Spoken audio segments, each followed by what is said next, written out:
Kisah bermula di perbatasan Afghanistan dan India. Mereka ini disebut Sikh atau tentara India yang bertugas di bawah perintah Inggris.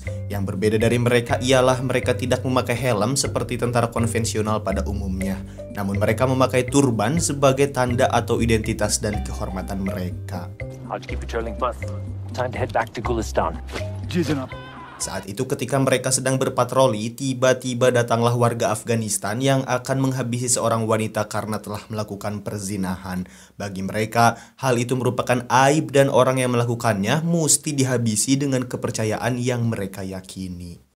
Namun salah satu tentara India yang bernama Havildar Ishar, ini rarainya, tidak tega melihat hal tersebut dan berniat untuk menyelamatkan si wanita.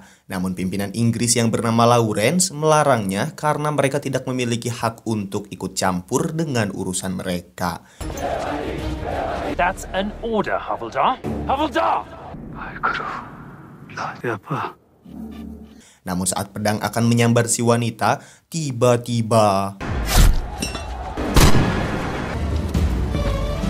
Ishar maju seorang diri dan menembaki orang-orang Pathan tersebut. Ia pun segera menyuruh wanita itu untuk pergi dan menjauh dari wilayahnya.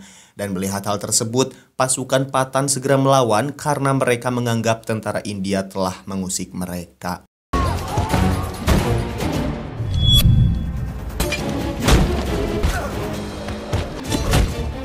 Namun sialnya, si wanita tadi kembali tertangkap dan Ishar terpaksa harus menolongnya lagi walaupun ia dalam keadaan terdesak. Dan ketika Ishar sudah tak berdaya, pimpinan orang-orang itu yang bernama Mullah menyuruh anak buahnya untuk membuka terlebih dahulu turban milik Ishar karena itu merupakan suatu kehormatan warga India.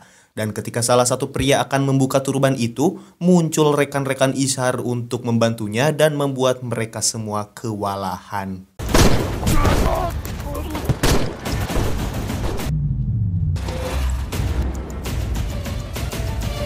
Singkat cerita, setelah kejadian itu mereka kembali ke benteng Gulistan, tempat Ishar dan rekan-rekannya menjaga perbatasan. Namun tiba-tiba benteng itu diserang, yang pasti kita ketahui itu adalah Mullah dan pasukannya yang membalaskan kejadian tadi. Mereka pun segera membunyikan lonceng sebagai tanda bahaya dan menghadang para pasukan Pathan itu. Ishar yang melihat rekan-rekannya tertembak pun sangat kesal dan ia melihat seutas tali untuk meloncat dan menghabisi mereka tanpa memberikan ampun sedikit pun.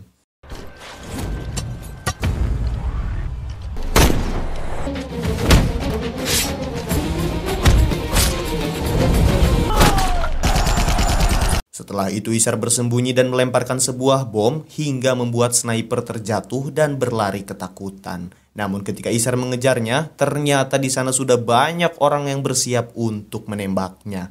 Namun tanpa membutuhkan waktu lama, para Sikh yang lain pun datang dan menyerbu orang-orang tersebut.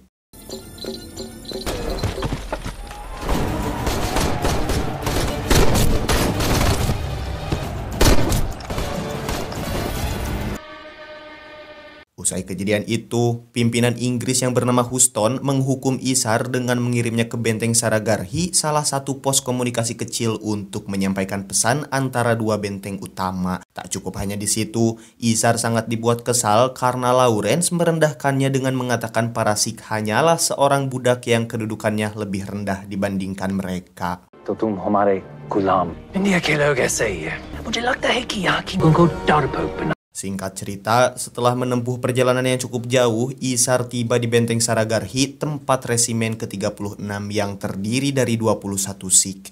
Ishar di sana melihat ternyata para prajurit sering melanggar peraturan dan mereka tidak disiplin. Keadaan tersebut membuat Ishar marah dan menghukum mereka untuk tidak makan selama 2 minggu.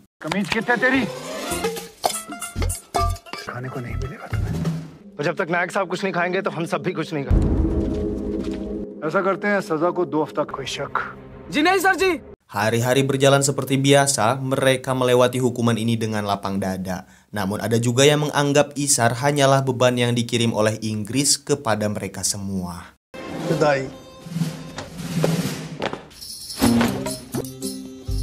Di sisi lain, Mullah yang masih hidup mulai menyusun rencana dengan menghasut dua pemimpin kaum lain di wilayahnya untuk melakukan penyerangan. Dua pemimpin itu bernama Khan Masud, pemimpin suku Afridi, dan Gul Badsah, pemimpin suku Orakzai.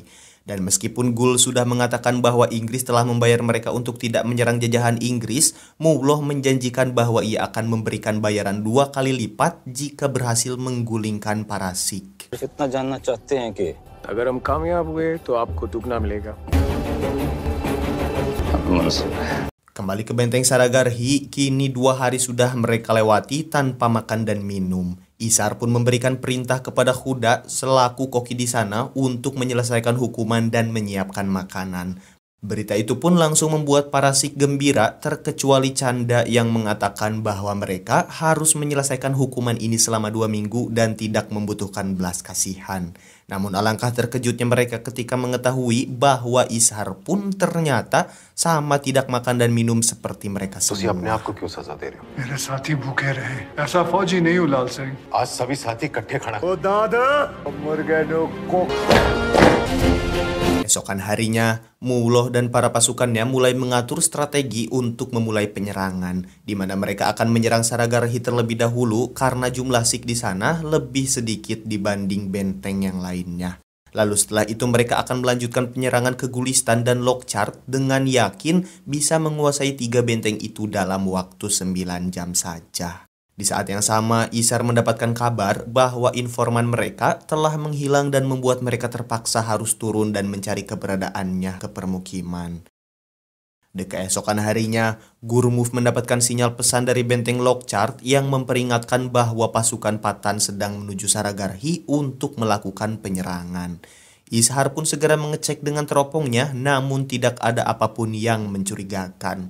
Namun ketika Ishar membalikan badannya, tiba-tiba terdengar suara auman trompet yang memperingatkan bahwa sebentar lagi akan ada sebuah kekacauan. Setelah menampakkan diri mereka, Mawloh berbaris dan menyeret wanita yang Ishar selamatkan sebelumnya. Wanita itu diikat selayaknya binatang yang akan disembelih, bahkan dengan sangat keji, kejadian tersebut dipertontonkan di hadapan mereka semua. Setelah itu yang membagongkan, Gurmukh kembali mendapatkan pesan dari Lokchart bahwa Inggris tidak bisa mengirimkan bantuan karena semua akses jalan sudah ditutup oleh pasukan Patan yang begitu banyak. Setelah itu Isar mengumpulkan semua prajurit di sana dan memerintahkan mereka untuk melarikan diri dari sana karena jumlah musuh sangat banyak dan berbeda jauh dari mereka. Namun perintah tersebut malah ditertawakan oleh mereka, bahkan Chanda mengatakan bahwa Isar bukanlah tentara, melainkan hanya seorang pengecut yang tidak berani melayani pasukan Patan. Kalimat itu pun membuat Isar pergi ke sebuah ruangan dan menutup pantonya. गलत बंदा भेज दिया गोरों ने. तुम सब लोग इस आदमी का गुणगान करते कैसे डर के मारे अंदर कमरे में घुस के बैठ गए.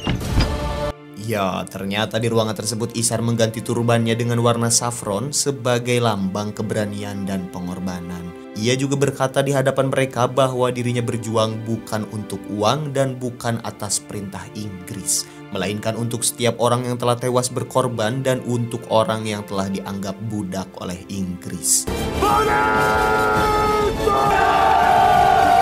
Tabuhan musuh pun terdengar sangat kencang, namun seketika suara itu pun dikalahkan oleh suara gendang yang Isar keluarkan.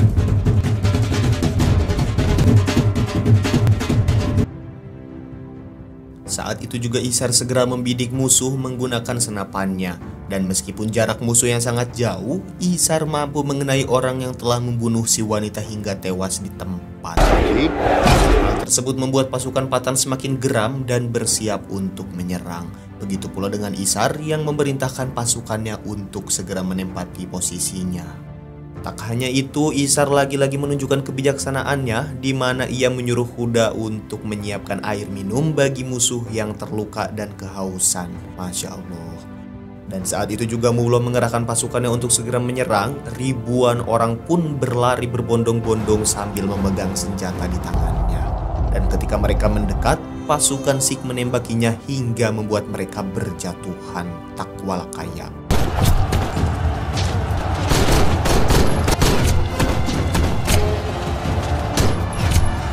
Kemudian penyerangan terus berlanjut hingga seseorang melemparkan peledak ke atas benteng. Gurmukh yang melihat itu hanya bisa terdiam dan salah satu Sikh di sana berusaha untuk mengambil peledak tersebut, namun ia malah menjadi korbannya. Hal itu pun membuat semua orang panik, namun Isar menenangkan mereka karena sudah ada penembak jitu di bawah yang sedang mengincar mereka semua.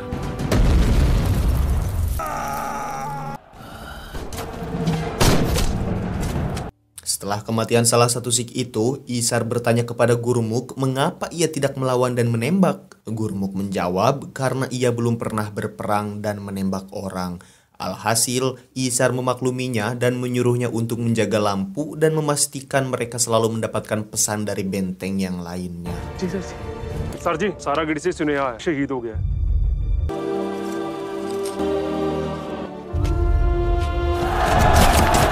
Kemudian ketika mereka masih berperang, tiba-tiba terdengar suara trompet yang membuat musuh perlahan mundur. Ternyata 3 orang pimpinan Patan maju dan meminta Isar turun untuk membuat kesepakatan. Melihat hal itu, Lal menolaknya karena khawatir ini adalah jebakan. Namun menurut Isar, kesempatan ini bisa mereka manfaatkan untuk mengulur waktu menunggu pasukan Jenderal Biggs datang membantu mereka. Setelah bertemu tanpa basa-basi, mereka meminta Isar untuk menyerah, namun Isar tak begitu menanggapinya. Ia justru memberikan minum kepada musuh yang terluka parah, namun meskipun begitu, Muloh tetap saja tak bersimpati kepadanya. Selagi Isar bertukar kesepakatan, 2 orang Patan menyelinap dan membawa peledak untuk menghancurkan benteng. Dan itu berarti dugaan Lal benar di mana musuh hanya mengalihkan perhatian Isar. Dan ketika Muloh akan pergi, Isar memanggilnya dan mengembalikan 2 orang tadi yang sudah dalam kondisi terikat. Dan ketika mereka yakin bahwa yang hancur adalah benteng, ternyata malah sebaliknya. दो तरफा हमला दुश्मन बर्दाश्त नहीं कर पाए.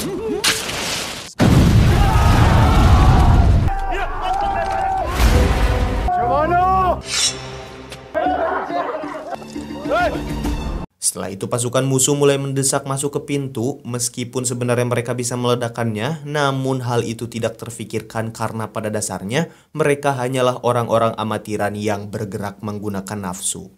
Bertepatan dengan itu, 2 rekan mereka kembali gugur dan memaksa mereka untuk mengubah lagi formasi untuk menghadang musuh. Sementara Isar terus mengincar penembak jitu dan berakhir berhasil mengalahkannya.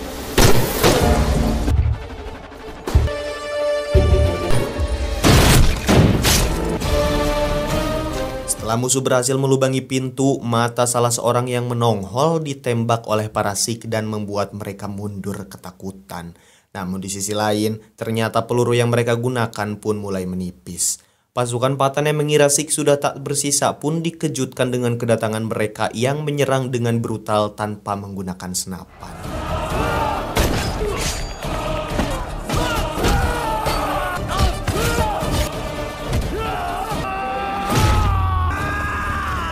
Perlawanan itu pun mampu membuat musuh mundur meskipun dengan hasil imbang karena mereka pun berakhir sekarat. Dan ketika mereka dengan susah payah akan masuk, pasukan penembak Patan kembali muncul dan menumbangkan mereka dengan sangat mudah.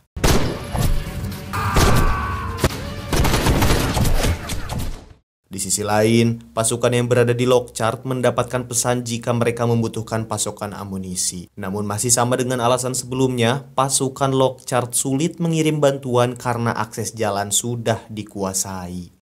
Sementara itu, pasukan di Saragarhi mulai terhimpit. Selain pasukan mereka mulai berkurang, pasukan Patan terus-terusan dikerahkan hingga mereka berhasil menembus benteng. Tak hanya itu, pasukan Patan pun menggunakan seutas tali untuk bisa naik ke atas benteng, namun Isar berusaha untuk mencegah hal tersebut dan membuatnya hampir terjatuh dan melawan musuh sambil bergelantungan.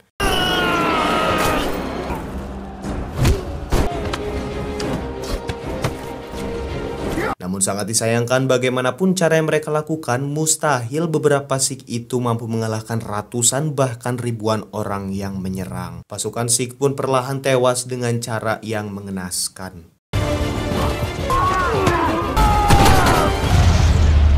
Melihat pasukan Sikh yang mulai kacau, para kaum Patan pun berusaha meledakkan salah satu benteng. Dan sebelum pasukan Sikh berlari, ledakan tersebut terjadi dan menghancurkan mereka dalam beberapa detik.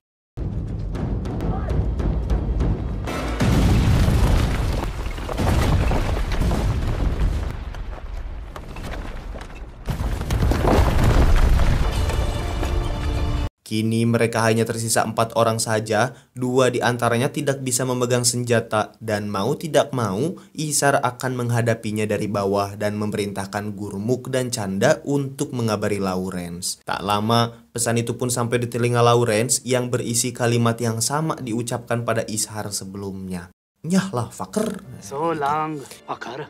Sementara itu Ishar mulai melakukan perlawanan terakhirnya dengan menyerang para musuh dengan sebuah pedang yang telah dipanaskan dan gelang besi yang diambil dari turbannya.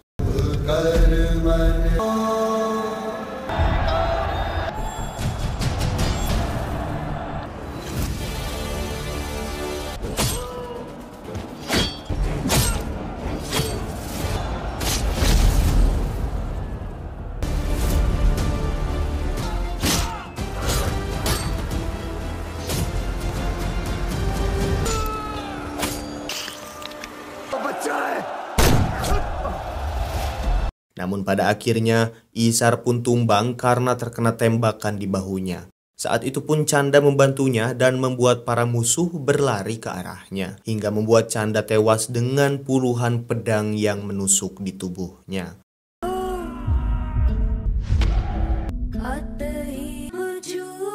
Sementara itu kuda yang sedang membagikan minum kepada musuh yang terluka harus tewas dengan tebasan pedang yang dilayangkan oleh Mugwao. Puas dengan melihat benteng yang telah hancur, Mugwao mendekati Ishar untuk melepas turban di kepalanya. Namun tiba-tiba pasukan Patan hendak menyerang kembali Ishar, namun Khan datang dan menghentikannya. Ia pun mengatakan untuk jangan menyentuh turban Sikh di sini. Kemudian Khan menyarankan mereka untuk kembali pulang karena telah kehilangan pasukan yang sangat banyak dan hari mulai gelap.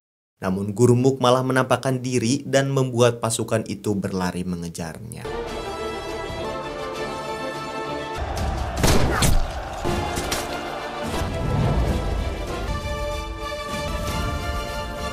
Saat Kul mulai merasa menang, tiba-tiba Gurmuk datang dengan kondisi badannya dibakar oleh api. Entah bagaimana caranya, Gurmuk mampu berjalan mendekati mereka dan berteriak hingga teriakannya itu terdengar di kedua benteng.